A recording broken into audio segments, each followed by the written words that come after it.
gobol baaxad ahaan ka yar Soomaaliya amaba Kenya kana dhaqaale badan guud ahaan qaaradweynta Afrika.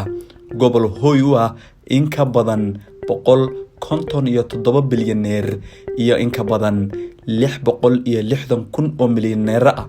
Ku soo dhawaada macluumaad iyo xaqiiqooyin ku saabsan gobolka California.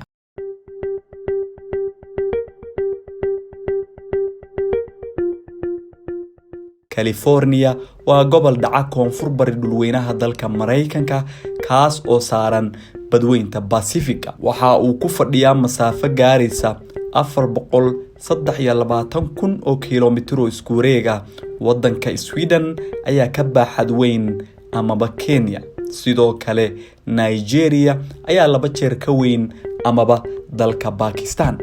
Waxaa ku nool in ka badan 39 milyan oo qof, waana gobolka ugu dadka badan guud ahaan dalka Mareykanka. Sidoo kale waa gobolka saddexaad ee ugu baaxadda weyn guud ahaan dhulweynaha Mareykanka. Magaalada Los Angeles ayaa ah magaalada ugu dadka badan gobolka California, waana magaalada labaad ee ugu dadka badan guud ahaan dalka Mareykanka. California waa gobol qani ku ah dhaqaalaha iyo sidoo kale wax soo saarka. Waa gobolka ugu dhaqaalaha badan guud ahaan dunida. Dhaqaalaha California waxaa lagu sheegaa inuu gaarayo 3 trilyan.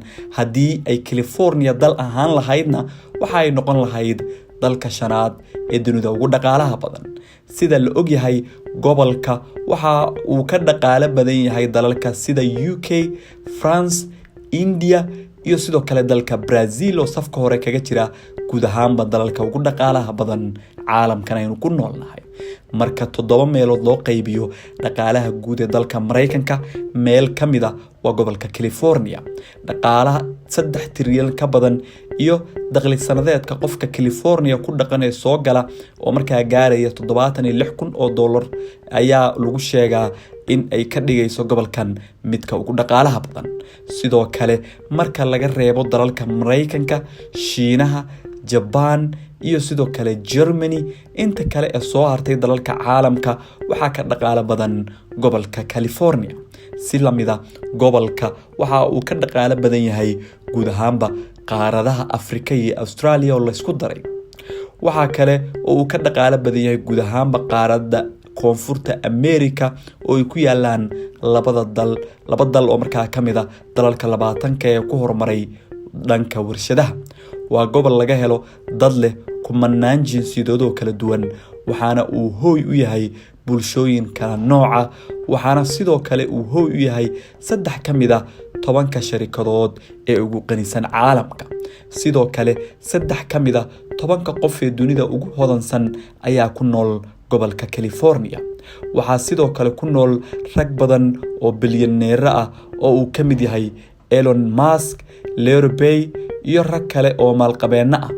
Sharikadaha ugu wax soo saarka badan ayaa degan gobolkan, waana gobol asal ah markaa ama asal u ah wax soo saarka iyo wax hindisida sida internetka oo kale, cuntooyinka fudfudud iyo sharikadaha sameeya filimada. Dhaqaalaha gobolka California waxa uu badankiis ka soo xaroodaa ganacsiga tiknoolajiyadda, dhismayaasha iyo sidoo kale bangiyada. Magaalooyinka Los Angeles, San Diego, San Francisco iyo San Jose ayaa kamid ah magaalooyinka ugu waaweyn guud ahaan gobolka California. Saaxiibayaal, guud ahaan mowduuceeni maanta oo ku saabsanaa macluumaad iyo xaqiiqooyin ku aadan gobolka California waa naga intaa. Tan iyo mowduuceena kan xiga waxaan idinkaga tegayaa nabadgelyo iyo nooli kulante.